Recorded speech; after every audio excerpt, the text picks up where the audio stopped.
नमस्कार सभी को, मैं संगीत कौर बिजनेस कोच आज जो है अपने इंस्पायरिंग एंटरप्रेन्योर शो के अंदर इनवाइट करने जा रही हूँ मिस्टर टीएस मदान जी को, जो कि एक मोटिवेशनल स्पीकर है, एक एंटरप्रेन्योर है और बहुत हजारों लाखों करोड़ों लोगों की इंस्पिरेशन है।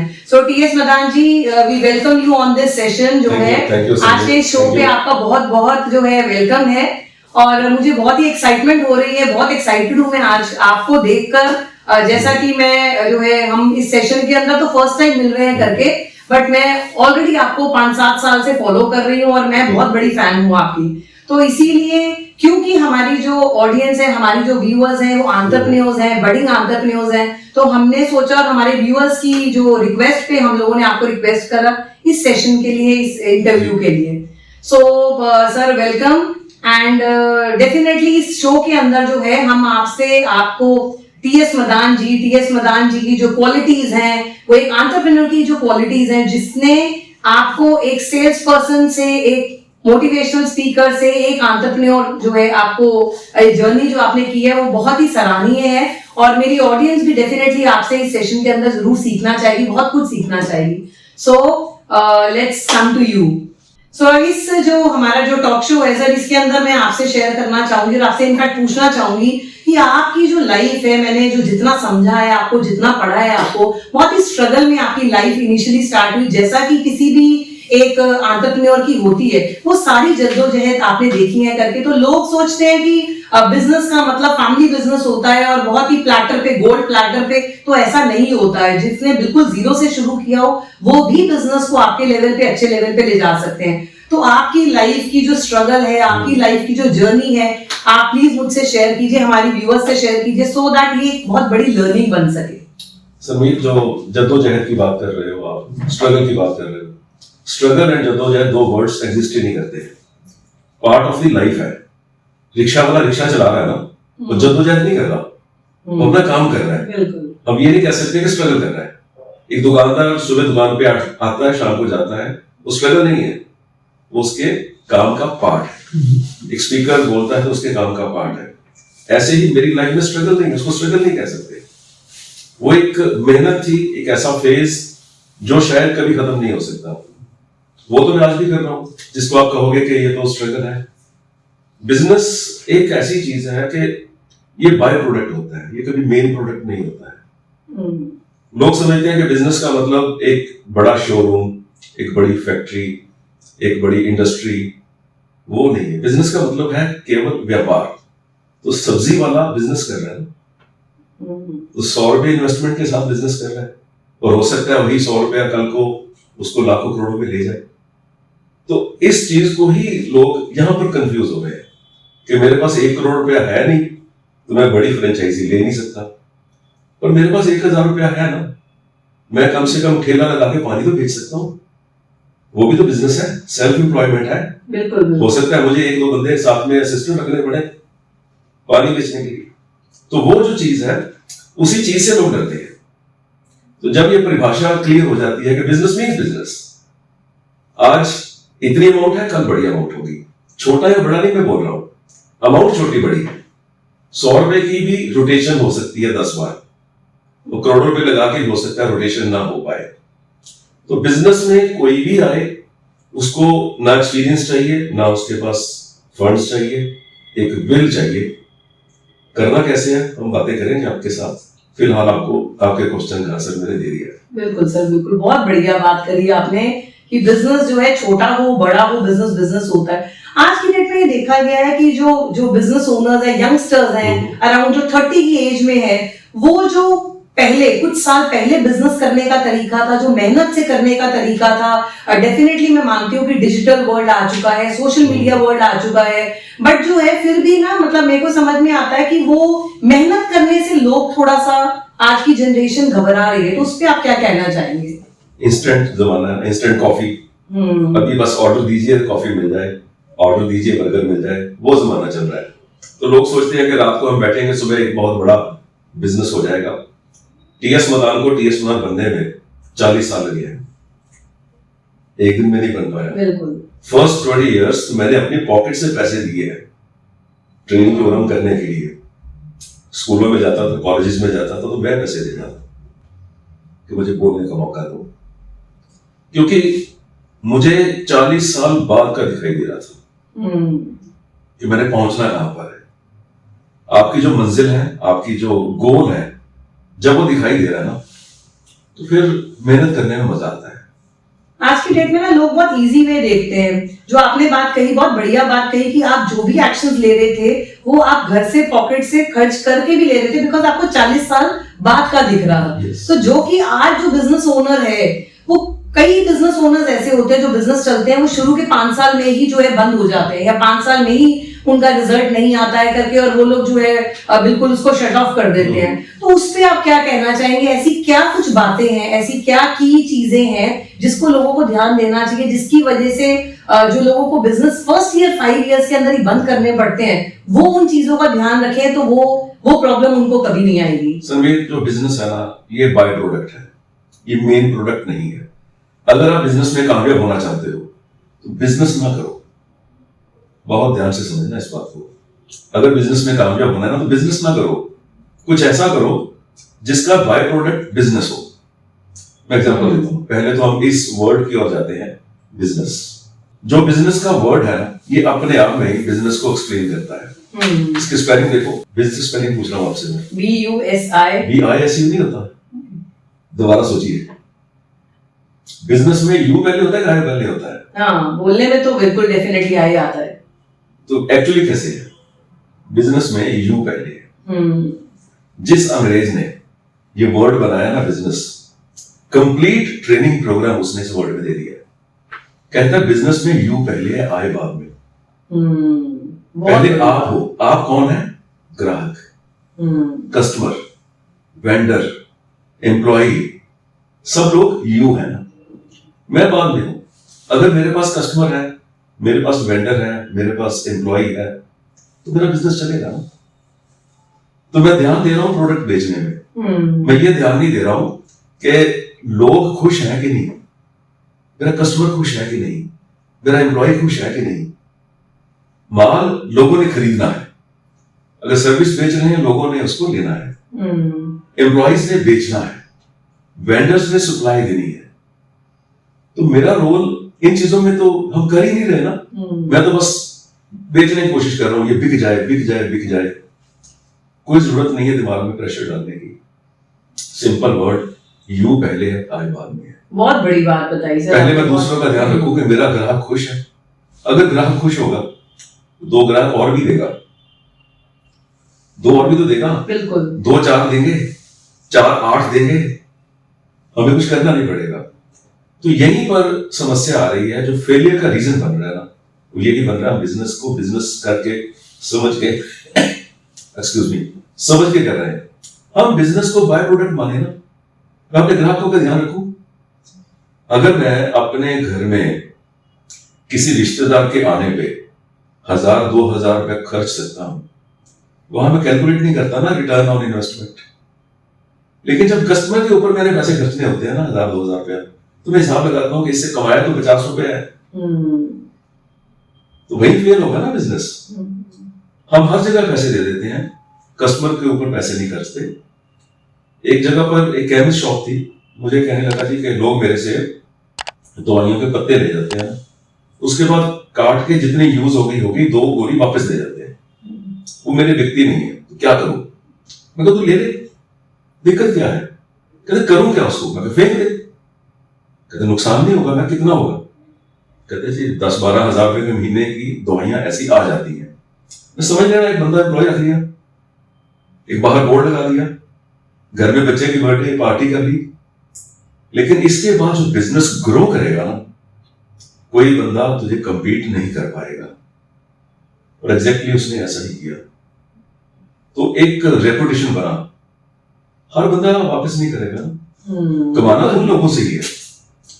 बस आपके सवाल का सीधा सा जवाब है कि बिजनेस को बाय प्रोडक्ट समझ के ही करो, बस कभी फेल नहीं होगा। और एक बात बहुत अच्छी DS प्रधान जी ने बोली कि जो हमारे बिजनेस है नो, बिजनेस के अंदर यू पहले आता है। आज की डेट में प्रॉब्लम क्या है? मैं कमा लूं, मैं कर लूं, मैं बेच लूं, मेरी रेपुटेशन बन जाए। तो ये एक चैलेंज बहुत बड़ा चैलेंज है, जो यू वाली बात है ना कि कस्टमर, वेंडर, हमारी टीम, वो इंपॉर्टेंस थोड़ा सा हम कहीं ना कहीं भूल जाते हैं। और शायद ये बिजनेस का बहुत बड़ा फैक्टर है कि लोग ऐसे लोगों के साथ, ऐसे एंटरप्रेन्योर्स के साथ लोग जुड़ना भी नहीं चाहते, चाहे वो एज अ वेंडर हो, चाहे वो एज अ कस्टमर हो, चाहे वो एज अ एम्प्लॉई हो।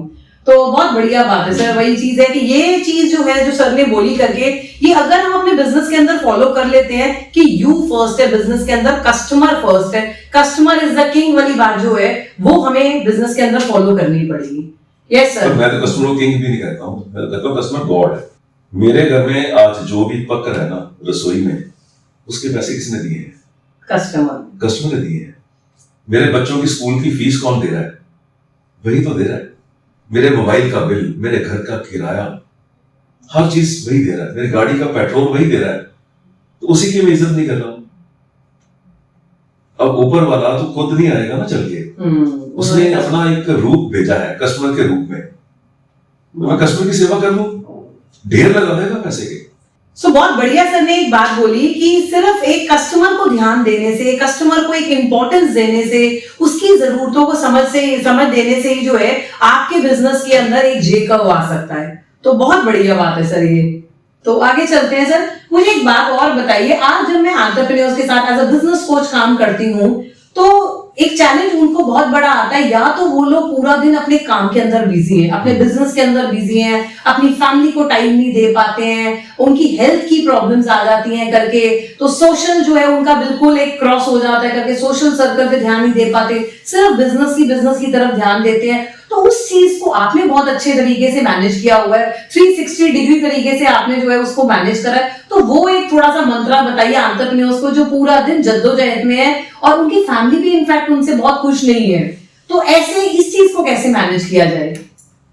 हाथ से काम करना बिजनेस नहीं है, एंटरप्रेन्योरशिप नहीं है, काम करवाना है।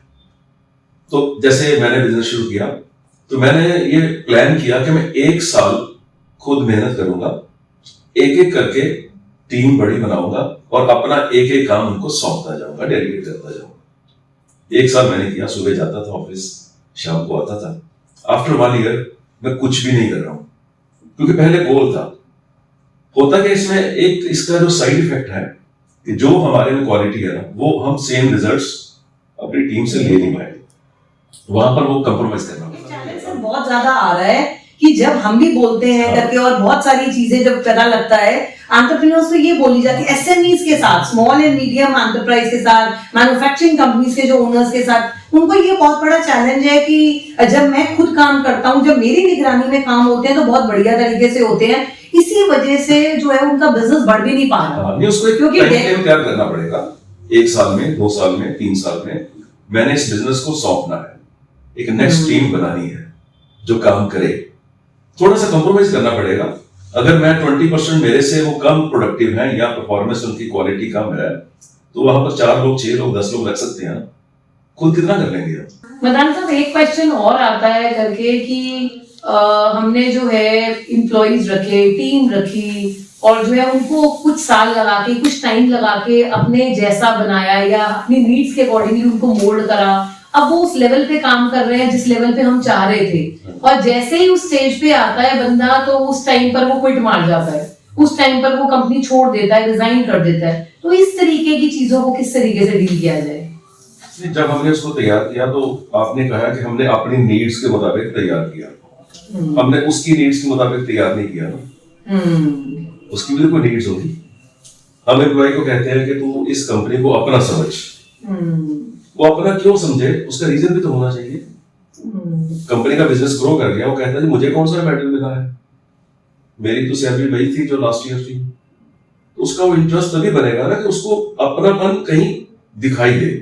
यह एग्जांपल बनती है कि जब बंदा अपने बेटे की शादी के लिए जाता है ना, लड़की देखने के लिए, तो पहले उसे एक ही बात कहता है कि मुझे ना बहू नहीं चाहिए, बेटी चाहिए।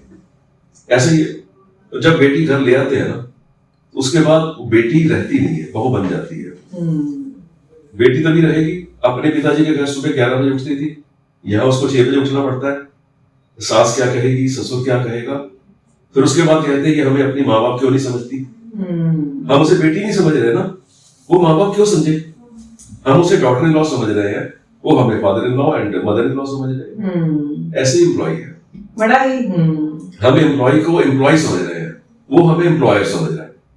बीच का कनेक्शन मिसिंग है, कहीं ना कहीं कनेक्शन मिसिंग है। उसको पता है मैं तनख्वाह लेने के लिए आया हूँ बस, जब यहाँ से ज्यादा तनख्वाह कहीं और मिल जाएगी चला जाऊंगा, इंतजार कर रहा है बस। तो एक चैलेंज जो बिजनेस ओनर्स को खास तौर पे आता है कि टीम अपना नहीं समझती है, टीम जहां पे कुछ अच्छी ऑफर मिलती है, ये चैलेंज मेरे पास बहुत आता है कि जहां पे एक सैलरी रिवीजन मिलता है करके तो कंपनी को छोड़कर चले जाते हैं। जैसा कि मदान साहब ने कहा, बहुत बढ़िया बात कही कि क्योंकि जो है वो वन साइडेड है, एम्प्लॉय अपने आप को एम्प्लॉय समझता है, एम्प्लॉयर अपने आप को एम्प्लॉयर समझता है, तो बीच का जो कनेक्शन है कि क्यों कोई एम्प्लॉय सालों साल तक इस कंपनी में रहे, वो शायद कहीं ना कहीं मिसिंग है, आप कह रहे हो। तो क्या कुछ तरीके हो सकते हैं, अगर आपको दो तीन तरीके हमें बताएं कि क्या वो तरीके हो सकते हैं कि बिजनेस ओनर को, एक एंटरप्रेन्योर को फॉलो करने चाहिए कि डेफिनेटली उसके बाद जो है एम्प्लॉय कंपनी को अपना समझे। मैं तो अपनी एग्जांपल दे सकता हूँ, मुझे कोई नहीं छोड़ता, 20-30 साल से मेरे साथ है। क्यों है? मेहनत वो लोग कर रहे हैं, एसी में हम बैठे हैं, तो उनको ज्यादा मिलना चाहिए कि हमें ज्यादा मिलना चाहिए? उनको ज्यादा मिलना चाहिए ना, जिन्होंने मेहनत की है। बिल्कुल। जो मैं अपने घर में लेके जाता हूँ उससे ज्यादा मेरे एम्प्लॉइज लेते हैं। Very good. बहुत क्लियर है। मेरे एक एम्प्लॉय की शादी हुई 2 साल पहले, तो मैंने उसे पूछ लिया, मैं कहा यार कहाँ जाना चाहता है हनीमून में, कहाँ जा रहा है? कि सर जी हमारी किस्मत में कहाँ हनीमून है, ये तो आप लोगों के बड़े लोगों का काम है। मैं कहा तो आज की बात नहीं बोलेगा, तू मेरे परिवार का हिस्सा है, ये मेरी गाड़ी की चाबी पकड़, यहां से लेके वापस आने तक टोटल खर्चा मेरा, चाहे होटल है चाहे रहना सहना हर चीज। 4 दिन के लिए उसको भेजा, अब बताइए छोड़ेगा? जिंदगी भर नहीं छोड़ेगा। बिल्कुल, कभी जिंदगी में याद। तो हम अपने उन बच्चों के ऊपर इन्वेस्टमेंट कर रहे हैं जिन्होंने पता नहीं हमारे साथ काम करना कि नहीं करना, उन बच्चों के लिए नहीं कर रहे जिन्होंने हमारे साथ ही काम करना है। उनके ऊपर हमें इन्वेस्ट करना पड़ेगा, उनके परिवार के दुख दर्द को समझना पड़ेगा, काम करवाना है, पूरा डांटना है, प्यार करना है, दोनों चीजें चलनी है। लेकिन अपनापन अगर हम कह रहे हैं ना कि तेरे पास ओनरशिप होनी चाहिए, इसको अपनी कंपनी समझ, तो हमें भी कुछ ऐसा करना पड़ेगा उसको लगे कि मेरी ही कंपनी है। आज की डेट में हम लोग जो है एक एम्प्लॉय से एक्सपेक्ट ही करते हैं कि आपको काम करना है, आपको डिसिप्लिन में रहना है, आपको टाइम से आना है, आपको ये चीजों को जो रिजल्ट देना है। बट एक सैलरी के अलावा शायद हमारे मन में, और एक स्मॉल एंड मीडियम एंटरप्राइज जो होता है, जो बिजनेस ओनर है, उसके मन में कहीं ये कहीं नहीं आता कि हमें कुछ देना भी है। एक सैलरी के अलावा, एक इंसेंटिव के अलावा, एक बोनस के अलावा भी कुछ होना चाहिए। और जरूरी नहीं है, जैसा कि आप कह रहे हो, जरूरी नहीं है कि वो मॉनिटरी हो। आपके कहने के हिसाब से जरूरी नहीं है वो मॉनिटरी हो। तो हमें समझना है कि हम ऐसा क्या एक कल्चर बिल्ड कर सकते हैं ताकि एम्प्लॉय भी हमें इस कंपनी को अपना समझे। तो डेफिनेटली उनको 2 रीजन है हमारे पास काम करने के। एक रीजन है कि उनको पैसा चाहिए, दूसरा रीजन उनको प्यार और इज्जत चाहिए। अगर दोनों चीजें हम उनकी जरूरत के मुताबिक देते रहे तो वो हमारी जरूरतें पूरी करता रहेगा। हम पूरी उम्र के लिए ये सोच के आए कि हमारा बच्चा है, परिवार का मेंबर है बस, तो कहीं ना कहीं हमारे में सोचने में भी गैप आ जाता है। आप कह रहे हैं डेफिनेटली हमें उसकी घर की जरूरतों का जिम्मेवारी हमें लेनी चाहिए। बहुत बढ़िया। कि तू घर का फिक्र छोड़ दे। मैंने आज तक जितने भी मेरी टीम में लोग हैं, चाहे वो क्लास 4 है चाहे क्लास 1 है, उनको पहली इंस्ट्रक्शन होती है घड़ी नहीं देखोगे।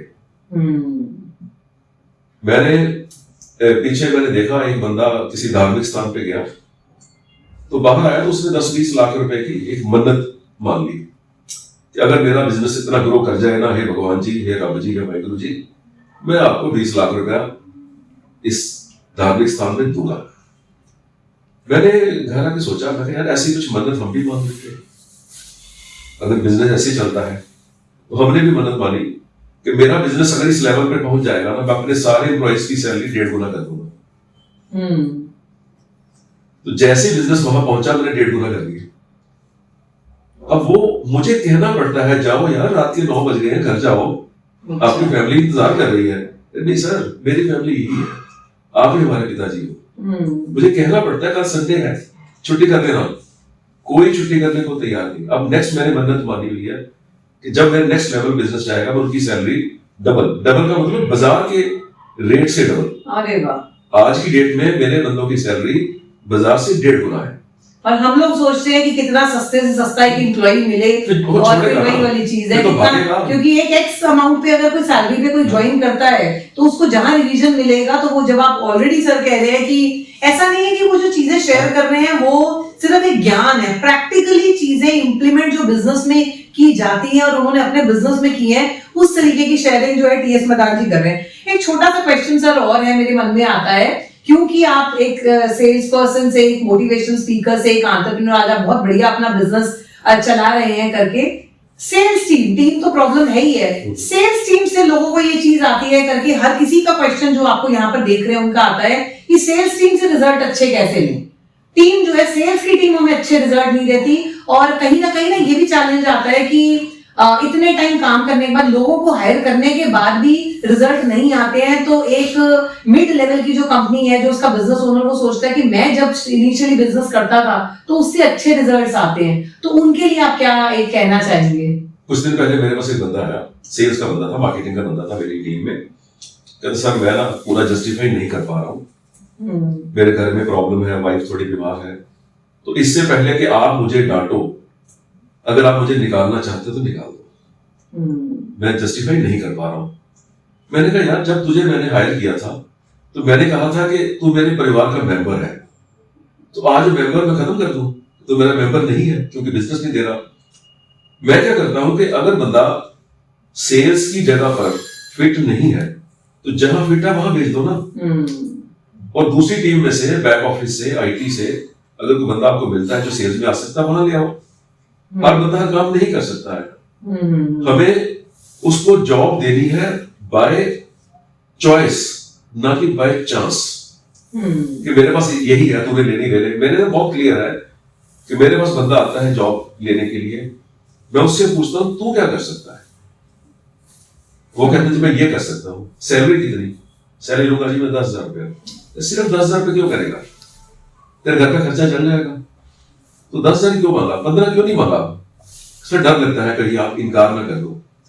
क्योंकि अगर मैं तुझे तेरी मर्जी के पैसे दे दूं 10,000, तो बाजार ढूंढेगा ना 5,000 का गैप जो है, तो तेरे परिवार में चाहिए 15,000 रुपया, मैं दे रहा हूँ 10,000 क्योंकि तूने मांगा ही 10,000, तो गैप तो बाजार में ढूंढेगा उसको फिल करने के लिए। तो मैं नहीं चाहता हूँ कि तू बाजार में ढूंढ, मेरे से जो लेना लिया ना, तो मैं उसको 15 देता हूँ, इनाम भी देता हूँ। एक चीज बहुत क्लियर है संजीत, कि बाजार में किसी को चाय पिला दो फ्री में, वो भी नहीं भूलता। तो यहाँ तो मेरा स्टाफ है, उसको मैं जो देता हूं ना, वो बदले में उससे ज्यादा ही मुझे वापस देता है। That is a very good investment, expenditure नहीं है।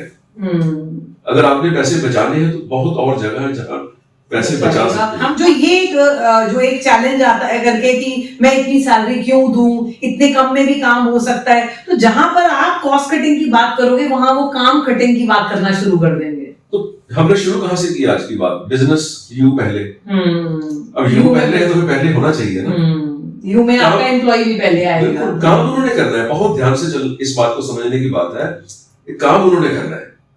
अगर वो खुश नहीं है, अगर वो सेटिस्फाइड नहीं है, वो चले जाएंगे, फिर नया आएगा उसको सिखाओगे, वो भी चला जाएगा, फिर नया आएगा सिखाओगे, तो यही काम लगे रहोगे। उसको उसकी मर्जी के पैसे दे दो, तो बता तुझे कहां पर तेरा पैसा शॉर्ट हो रहा है। अगर तुझे बिजनेस करना है तो मेरे साथ ही कर लेना। अरे वाह। मेरे साथ काम करने वाले ऐसे लोग हैं जो बाद में मेरे शेयर होल्डर हैं। कैसे नहीं सर, हम बिजनेस करना चाहते हैं, हम ना जॉब नहीं करना। तो आपने उनकी जो है मॉनेटरी नीड्स से ज्यादा जो इमोशनल उनकी नीड्स है उसको भी आपने उसको प्रेफरेंस दी। 5-10 साल लगाए हैं उनके ऊपर, मेहनत की है, तैयार किया है। वो किसी और के साथ बिजनेस करेंगे तो मेरे साथ ही कर लेना, मेरे पार्टनर आज की डेट में। और आज की डेट में बट हमें तो बहुत डर लगता है, मतलब भाई कई सारे व्यूअर्स सुन रहे हैं करके, उसमें बहुत डर लगता है कि नहीं हम काम अपनी टीम को इसलिए नहीं सिखाएंगे कहीं हमारा कॉम्पिटिटर ना बन जाए। तो ये एक बहुत मुद्दे की बात है कि मैं अपनी टीम को इसलिए मैडम नहीं सिखाता हूँ करके कहीं मेरा ही कंपटीशन खड़ा हो जाए। तो उसके लिए आपका आंसर बहुत बढ़िया बात है। छोड़ने दो, तो क्या करोगे? अपने बच्चों को कुछ नहीं सिखाओगे, हमारे से आगे ना निकल जाए, आगे ना निकल जाए। बच्चों को सिखाते हैं ना, वो कल हमारे से आगे निकलेंगे, हो सकता है किसी और कंट्री में सेटल हो जाए, फिर भी सिखाते हैं ना, क्योंकि हम उनकी तरक्की देखना चाहते हैं ना। ऐसे एम्प्लॉइज एक ये भी चैलेंज है कि ना जो बिजनेस ओनर्स हैं जिनके साथ हम काम करते हैं, और बहुत सारे एसएमईज के साथ, कई लोगों का माइंडसेट में भी ये बात आती है कि अगर मैं लोगों को सिखा दूंगा, बहुत सारी ऐसी चीजें जो उनका टाइम बिजनेस में ले जाती है, वो उस तरीके की चीजें हाथ से बाहर नहीं जाने देते हैं, वो अपने पास रखते हैं। और जब हम हमारी भी बात होती है, डिस्कशन होती है, तो कहते हैं मैडम इनको बता देंगे करके, तो मतलब वही चीज है, हमारे पास कुछ नहीं रहेगा, हमारा बिजनेस के लूप होल्स खुल जाएंगे। तो वही चीज है थोड़ा सा, जो इनसिक्योरिटी फील हो रही है ना जो ओनर्स को, वहीं पर वो सारा उसी को एड्रेस करने की जरूरत है। ऐसी कोई इनसिक्योरिटी नहीं है। जो बिजनेसमैन है ना, बिजनेसमैन को जो यू चाहिए, एम्प्लॉय के बिना नहीं चल पाओगे, ये पक्की बात है। ये तो क्लियर है ना, उसके बिना चल नहीं पाओगे। जब उसके बिना चल ही नहीं पाओगे तो फिर छिपाते क्यों हो? अगर आपको उसके ऊपर शक है तो उसे छोड़ दो ना, खुद ही छोड़ दो। आपको एक बंदे के ऊपर ट्रस्ट नहीं है, उस बंदे के साथ काम ही ना करो। जिस बंदे के ऊपर छिपाना पड़ता है ना, उसके साथ काम नहीं करना चाहिए। और अगर आपने विश्वास कर लिया ना, so try 1000 times, trust 1 time. बिल्कुल एक बार ट्राई कर लो अपने बंदे को, ट्राई कर लिया ना, ट्रस्ट कर लो। वैसे भी तो नुकसान होते हैं, ऐसी कौन सी बात है। हम गाड़ी में जा रहे हैं, गाड़ी बाजार में ठुक जाएगी, 2-4 लाख रुपए लग जाएगा, वो सह लेते हैं ना, तो सह लो। एम्प्लॉय अगर गलती कर गया तो ऐसे ही गलतियों में से ही हम भी सीखेंगे कि भाई ये बंदे ने यहाँ पर हमें धोखा दिया था, कोई बात नहीं, अगली बार भी हम भी पर इसकी वजह से अगर हम सब लोगों पे ट्रस्ट करना बंद हो जाए तो वो शायद अच्छा डिसीजन नहीं रहेगा। इसीलिए ग्रोथ नहीं होती, तभी हम लोग सब कुछ अपने हाथ में लेकर चलते हैं, इसीलिए ग्रोथ नहीं होती। बिल्कुल सर। एक चीज और एक आती है करके, जिस तरीके से हमारा over a period of time खाने का तरीका बदल चुका है, रहन सहन बदल चुका है, आना जाना बदल चुका है, हमारी एजुकेशन का सिस्टम बदल चुका है, उसी तरीके से बिजनेस करने का भी तरीका जो है over a period of 10-20 years change हो चुका है करके। तो क्या आपको लगता है एक ट्रेडिशनल बिजनेस में, या हर किसी को इनफैक्ट, चाहे वो एट द एज ऑफ आज की डेट में 50 साल का क्यों ना हो गया हो पर्सन, 60 इयर्स का, at the age of 60 years भी, आपको लगता है कि किसी बिजनेस ओनर्स को भी कोच की, मेंटोर की जरूरत है, और क्या उनको हायर करना चाहिए? एक बंदे ने जॉब करनी है 20,000 महीने की, ठीक है, उसको भी कुछ ना कुछ क्वालिफिकेशन लेनी पड़ती है ना। MBA करेगा, ग्रेजुएशन करेगा, पोस्ट ग्रेजुएशन करेगा। जिसने 15-20 हजार महीना लेना है, उसको भी पढ़ाई करनी पड़ रही है। और जिस बंदे ने लाखों कमाना है, बिना सीखने के वो कैसे कमा सकता है? उसकी यही पढ़ाई है, यही उसकी एजुकेशन है। कोई कोच एंगेज करे, कोई बिजनेस ट्रेनर हायर करे, उसके ऊपर विश्वास करे, उसको अपनी प्रॉब्लम्स बताए और वो प्रॉब्लम्स को सॉल्व करे। क्योंकि कोच कौन होगा? कोच वही होगा जो पहले कभी खेला है। बिल्कुल, प्लेयर ही कोच बना होगा ना। आप भी तो बिजनेस कोच हो। आप बिजनेस कोच क्यों हो? क्योंकि आपने 13, 14, 15 साल पहले खुद खेला है। बिल्कुल।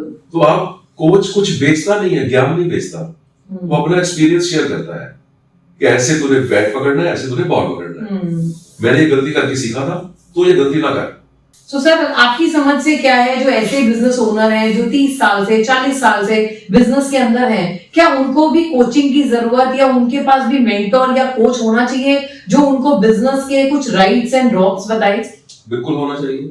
जो उसने सीखा है वो तो एक्सपायर हो गया ना। जो उसने सीखा है वो आज है नहीं, और जो कोच ने सीखा हुआ है वो प्रेजेंट है, उसका तो पास्ट था। तो डेफिनेटली कोचिंग चाहिए, हर स्टेज पे चाहिए। मैं सब कुछ नहीं जानता हूँ, मुझे हो सकता है कंप्यूटर का सॉफ्टवेयर ना आता हो, तो मुझे कोई ना कोई कोच चाहिए ना सिखाने वाला। ऐसे कैसे मैं कर लूंगा? बिल्कुल सर। आप मुझे कुछ शेयर करना चाहेंगे सर? आप इतने सक्सेसफुल एंटरप्रेन्योर हैं और इतने सालों से बिजनेस भी कर रहे हैं करके, और इतने अच्छे से टीम मैनेज कर रहे हैं, इतने अच्छे से अपने बिजनेस को मैनेज कर रहे हैं, कुछ 2-3 गुरु मंत्र जो डिफरेंट, जो आज हमने इस सेशन में ना बात कर रहे हो, जो आप एसएमईज के साथ, एंटरप्रेन्योर्स के साथ शेयर करना चाहो कि ये 2-3 बातें फॉलो कर लें तो हमारा बिजनेस सक्सेसफुल एक बिजनेस बन सकता है, तो वो 2-3 चीजें क्या होंगी? बहुत क्लियर है, मेरी सारी बातों में आपको एक खुशबू आई होगी कि मैंने हमेशा दूसरे के बारे में सोचा है। जब दूसरे के बारे में सोचता हूं तो मुझे रिजल्ट मिलते हैं। मैंने अपने मार्केटिंग के लोगों को ये बोला हुआ है, कस्टमर केयर वाले लोगों को ये बोला हुआ है कि अगर मैं आऊं ऑफिस में तो मेरे लिए सीट ना छोड़ना, लेकिन अगर ग्राहक आए तो उसके लिए सीट छोड़ देना, क्योंकि आपको तनख्वाह मैं नहीं दे रहा हूं, आपको तनख्वाह वो दे रहा है। वो उस मंदिर का, उस गुरुद्वारे का, उस धार्मिक स्थान का पुजारी नहीं है, वो भगवान है, पुजारी मैं हूं। तो मैं प्रसाद आपको तभी दूंगा अगर भगवान खुश होगा तो। और अगर भगवान खुश नहीं होगा तो मैं प्रसाद नहीं दूंगा, तनख्वाह नहीं दूंगा। तो बहुत क्लियर है कि कस्टमर चाहे 100 रुपए का हो, आप भी कस्टमर हो, मैं भी कस्टमर हूं और आप भी कस्टमर हो। आप बाजार से 10-20 रुपए की सब्जी लेके आते हो, घर आके देखा कि एक टमाटर गला हुआ है, दुख होता है ना कि यार आप सब्जी बनाने लगे थे, अब तो टमाटर गला हुआ है। तो ये दुख हमारे ग्राहक को भी तो होता होगा ना कि मैंने उनके लिए कुछ दिया है, उसने पैसे दिए हैं, तो 100 रुपया है, लाख रुपया है, करोड़ है, उसका क्वेश्चन नहीं है, उसको भी दुख होगा ना। जो उसको दुख होगा ना वो अपने तक रखेगा नहीं, इस बात को स्प्रेड करेगा। और ये एनालिसिस कहते हैं कि एक कस्टमर जो सेटिस्फाइड कस्टमर है वो 1 साल में 10 कस्टमर्स देता है, और डिससेटिस्फाइड जो कस्टमर है वो 1 साल में 1000 कस्टमर खराब कर देता है। इतना फर्क है। तो हम 10 लेना चाहते हैं या 1000 खराब करना चाहते हैं?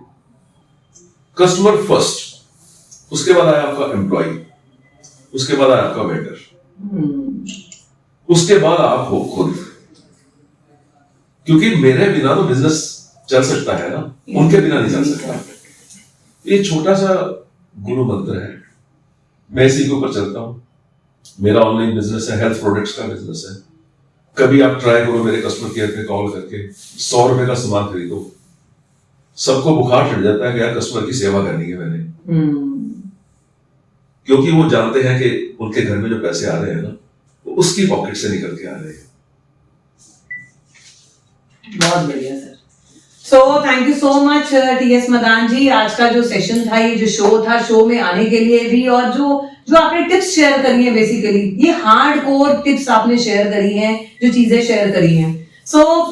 मैं धन्यवाद कहना चाहूंगी टीएस मदान जी का, जो है आज जो आप लोगों के साथ, क्योंकि जो क्वेश्चंस मैंने पूछे हैं, ये क्वेश्चन, ये जो पॉइंटर्स थे, वो मेरे पास मेरे व्यूअर्स द्वारा आए गए थे, जो वो पूछना चाहते थे कि एक बिजनेस को किस तरीके से हैंडल किया जाए। और आज मदान साहब ने बहुत ही खूबसूरती से, बहुत ही सिंपल वर्ड्स के अंदर हमें शेयर करने की कोशिश करी कि बिजनेस को किस तरीके से बढ़ाया जा सकता है, किस तरीके से अपने बिजनेस को ग्रो किया जा सकता है। और उनकी बातों से लग रहा था कि कोई डिफिकल्ट नहीं है, ये सिर्फ आप जो है, आप अपनी 3 एस्पेक्ट्स जो उन्होंने बताया आपके वेंडर्स, आपके कस्टमर्स और आपके एम्प्लॉइज अगर खुश हैं, अगर आपने उनको अच्छे से मैनेज किया हुआ है और अपने से ज्यादा अगर आप उनको इंपॉर्टेंस देते हैं, तो आपके बिजनेस को मल्टीफोल्ड होने में कोई भी रोक नहीं सकता। तो शायद आपने सर यही चीजें हैं शेयर की हैं, और बहुत ही लिमिटेड टाइम के अंदर, बहुत ही इजी वर्ड्स के अंदर जो है सर ने अपनी जो इतने सालों का एक्सपीरियंस है उसको चुनिंदा मिनट्स के अंदर जो है हमें अपने वैल्यूएबल वर्ड्स के साथ हमें शेयर किया है। So thank you so much TS Madan ji, thank you so much for coming on this show. और हम चाहेंगे कि हम आपको टाइम टू टाइम जो है आपको दोबारा बुलाना चाहेंगे कि आपसे जो है और चीजें, क्योंकि आज बहुत लिमिटेड चीजें, हम बहुत चीजें आपके साथ जो है सीखना चाहते हैं, और मेरे व्यूअर्स भी आपके साथ सीखना चाहते हैं। मुझे भी अच्छा लगा है, मेरे अगर 2 शब्द किसी के काम आ सकते हैं।